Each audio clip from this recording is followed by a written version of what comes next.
Behind the heavy, polished doors of ancient institutions and the sleek, high-security offices of modern public relations, there exists a fragile ecosystem built entirely on a currency that is becoming increasingly rare in the modern world: absolute trust. To the outside observer, the grand spectacles, the choreographed public appearances, and the seamless announcements seem to flow with an effortless, almost predestined grace, masking the frantic machinery operating just beneath the surface. For months, sometimes even years, teams of highly trained strategists, seasoned advisors, and tight-lipped coordinators work in total secrecy, mapping out schedules down to the exact second, ensuring that every camera angle is calculated and every potential risk is thoroughly mitigated. It is a world where a single misplaced word can trigger a media avalanche, where a subtle shift in tone can destabilize long-standing relationships, and where the press balances on a razor-thin edge between cooperation and outright conflict. Yet, even within this highly controlled environment, there are moments when the veneer cracks completely, exposing a deep-seated volatility that threatens to engulf everyone involved. When personal anxieties clash with public obligations, the resulting fallout does not merely disrupt a schedule. It sends shockwaves through the entire apparatus of modern celebrity and traditional authority alike, leaving seasoned observers scrambling to make sense of the sudden chaos. It is within this atmospheric pressure cooker that our story begins, a narrative defined not just by public declarations, but by the frantic late-night phone calls, the emotional outbursts behind closed doors, and the systemic breakdown of communication between parties who once shared the closest of bonds. As we peel back the layers of this unfolding drama, it becomes clear that what we are witnessing is not a random series of administrative errors, but a profound psychological battleground where the stakes are nothing less than reputation, legacy, and the preservation of personal dignity. To truly understand the magnitude of the storm that has recently erupted, one must first understand the unwritten rules that govern the delicate relationship between high-profile figures and the global media landscape. In the fast-paced realm of investigative journalism and public reporting, very few things are genuinely considered sacred anymore. The relentless news cycle demands constant novelty, and the boundaries of privacy are pushed further with each passing day. However, there remains one foundational pillar that journalists and communication offices traditionally respect without question: the confidential operational note. This document, distributed exclusively to a vetted circle of trusted professionals, contains the meticulous blueprints of upcoming events, complete with precise timings, secure locations, and logistical arrangements that allow media outlets to prepare their coverage without compromising the safety or integrity of the subjects involved. It is an arrangement built entirely on a mutual understanding that these details remain strictly confidential until the designated hour. To breach this trust, to weaponize or prematurely expose the contents of an operational note, is widely regarded as the ultimate transgression, a desperate measure that signals a complete collapse of professional decorum and an admission that the standard rules of engagement no longer apply. When such a breach occurs, it acts as a clear indicator that a deeper, far more volatile crisis is unfolding beneath the surface. One driven by intense personal pressure, shifting motivations, and a profound sense of isolation that forces individuals to lash out against the very systems designed to support them. If you want to stay informed as this intricate web of secrets, media manipulation, and high-stakes strategy continues to unravel before our eyes,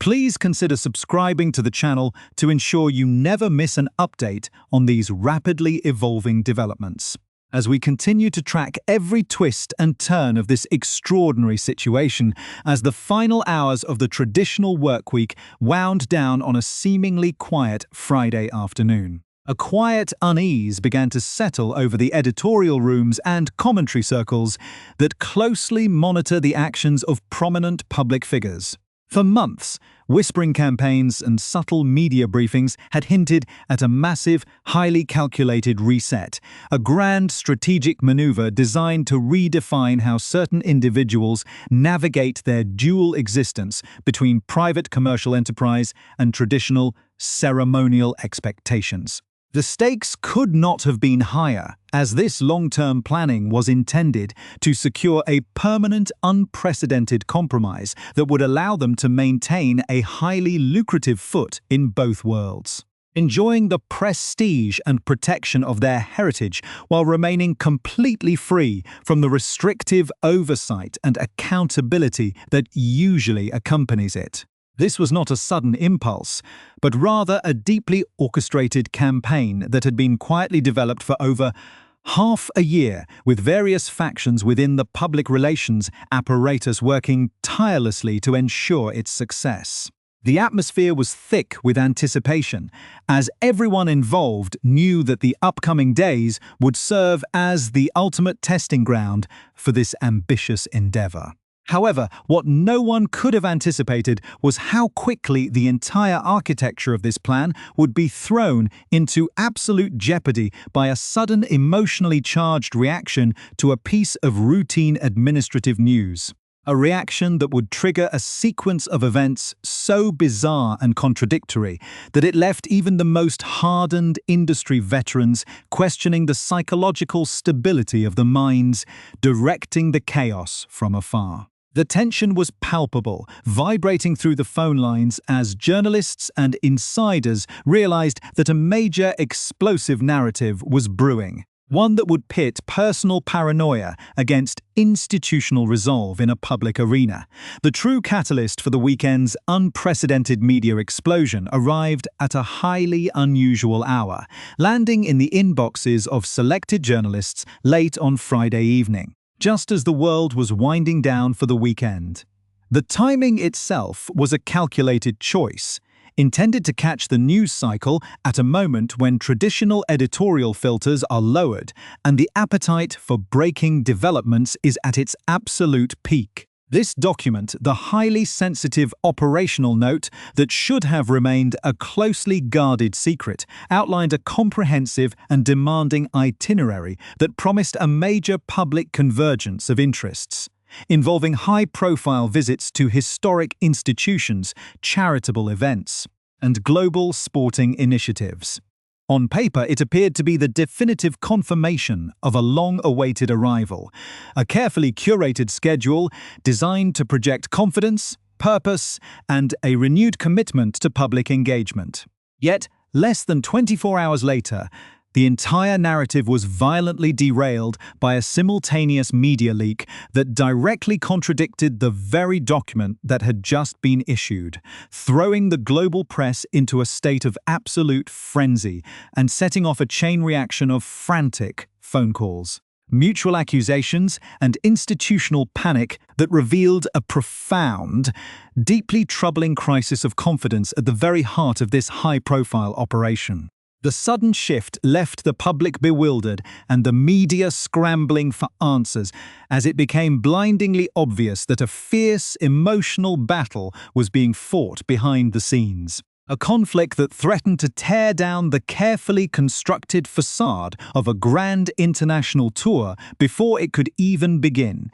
leaving a trail of broken trust and professional resentment in its wake. The fragile illusion of a meticulously planned international tour completely dissolved on Saturday evening at precisely 6 o'clock, when a highly coordinated, explosive narrative appeared simultaneously in the columns of major national publications. The sudden, aggressive dissemination of this story sent immediate shockwaves through the journalism community, as it became clear that the very individual who had authorized the confidential operational note just 24 hours prior had now ordered its systematic destruction.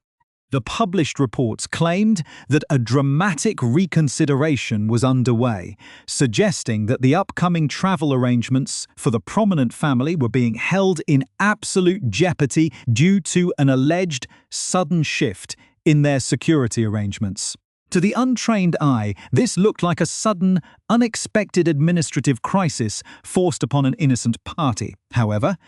seasoned insiders quickly recognized the intense pathology of a deeply calculated yet highly emotional maneuver. The narrative sought to portray the family as being deliberately left vulnerable by distant, cold administrative forces, completely ignoring the well-established reality that their specific security status had been a settled, legally mandated matter for a very long time. This public gambit was not a logical response to a new development, but rather a fierce emotional outburst that had been translated into a weaponized media leak, designed to capture public sympathy and create an intense atmosphere of immediate crisis around a situation that had actually remained entirely unchanged, behind the scenes, far from the polished offices of London publicists. The true nature of this sudden media manipulation was rooted in a volatile mixture of isolation, deep-seated resentment,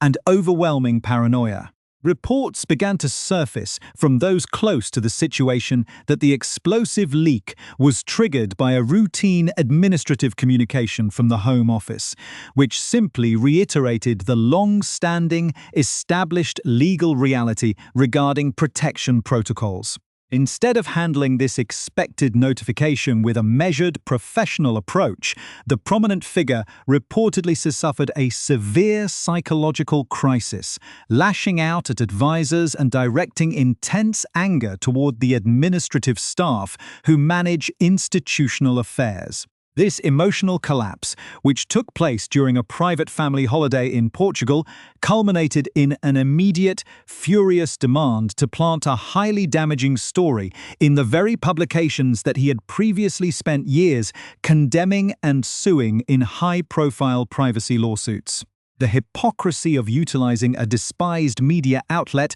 to execute a personal vendetta was lost in the heat of the moment, as the overriding objective was to inflict maximum reputational damage and force an immediate reaction from traditional authorities. As the weekend progressed, the atmosphere turned toxic. With offices screaming at each other across international lines, public relations representatives desperately attempting to manage the self-inflicted chaos, and journalists realizing they had been entirely led down the garden path by a deeply unstable operation. By Sunday morning, the crisis escalated further as a secondary, highly defensive briefing was dispatched to alternative media outlets, seeking to spin the narrative into an act of deliberate institutional betrayal. This new angle claimed that the prominent figure had suddenly had the rug pulled from under him, attempting to manufacture an artificial sense of shock and surprise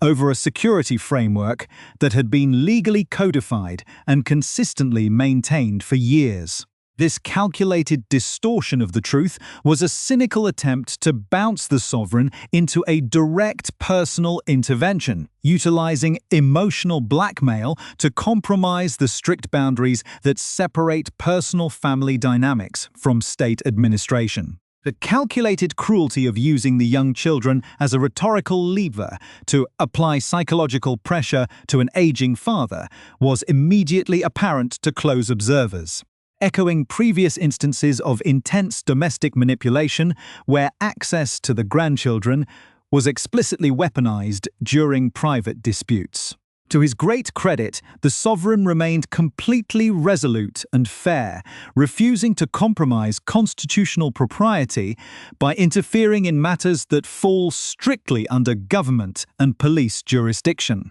Despite this dignified silence from the institution, the aggressive public relations campaign continued to rage, revealing a profound lack of respect for traditional boundaries and an absolute willingness to sacrifice professional standards for personal validation, the true psychological underpinnings of this extraordinary weekend drama point toward a much larger, Deeply troubling mental health crisis characterized by profound isolation and a desperate internal conflict. Industry insiders reported that during the height of the weekend chaos, the prominent individual was visibly distraught on phone calls, his voice cracking with an intense emotional fragility that seemed entirely disproportionate to the administrative reality of the situation. This overwhelming anxiety appears to be fueled by a deep, systematic paranoia that views harmless career civil servants as the leaders of a hostile cabal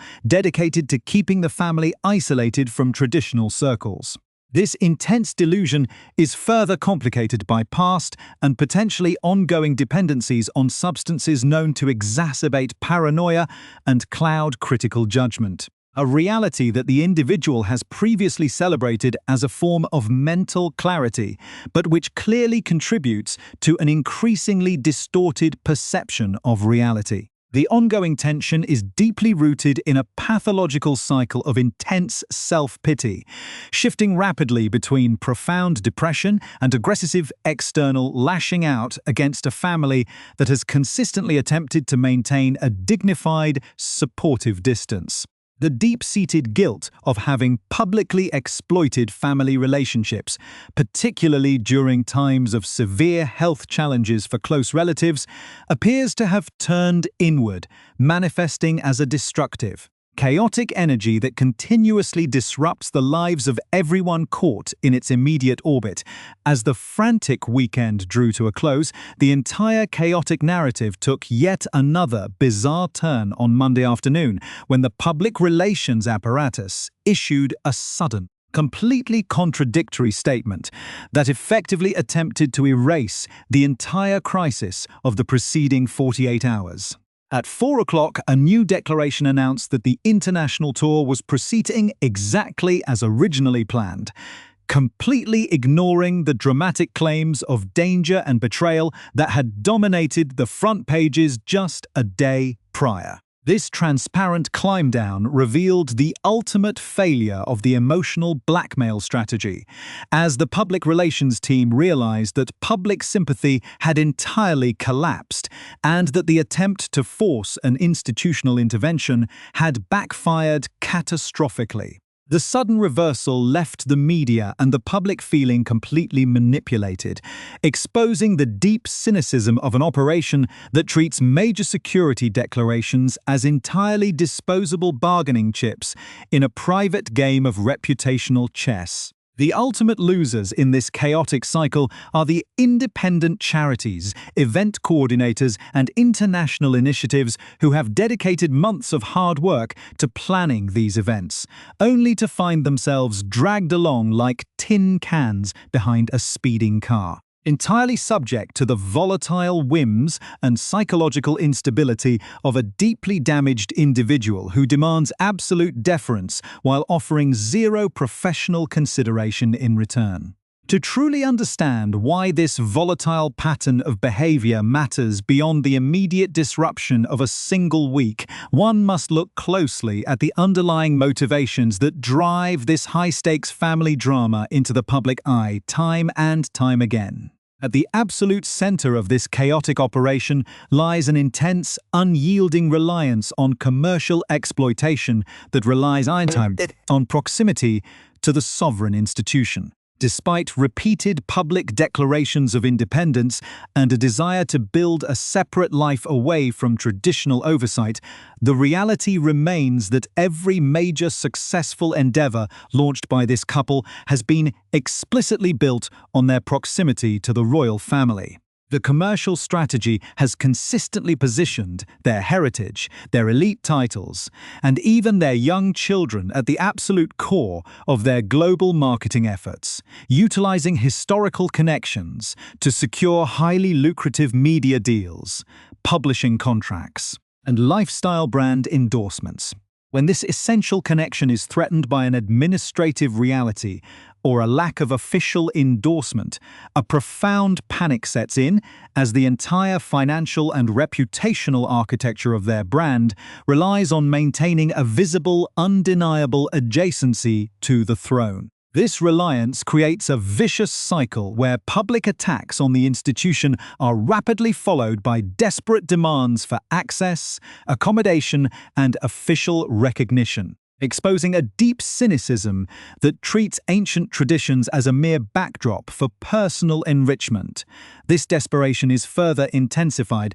by a series of mounting legal pressures and imminent court judgments that threaten to dismantle their carefully constructed narrative of victimhood on a global stage. For years, the prominent individual has engaged in a relentless crusade against major media corporations, launching high-profile lawsuits in an attempt to punish the press for alleged privacy invasions and to position himself as a singular champion of media accountability. However, this legal strategy has recently backfired in a spectacular and highly embarrassing fashion during intense proceedings in the highest courts of justice. Cross-examinations and documented evidence have revealed a pattern of profound inconsistency, exposing instances where the individual actively participated in the very media briefing culture he publicly condemns, even inviting senior journalists into private spaces and engaging in flirty,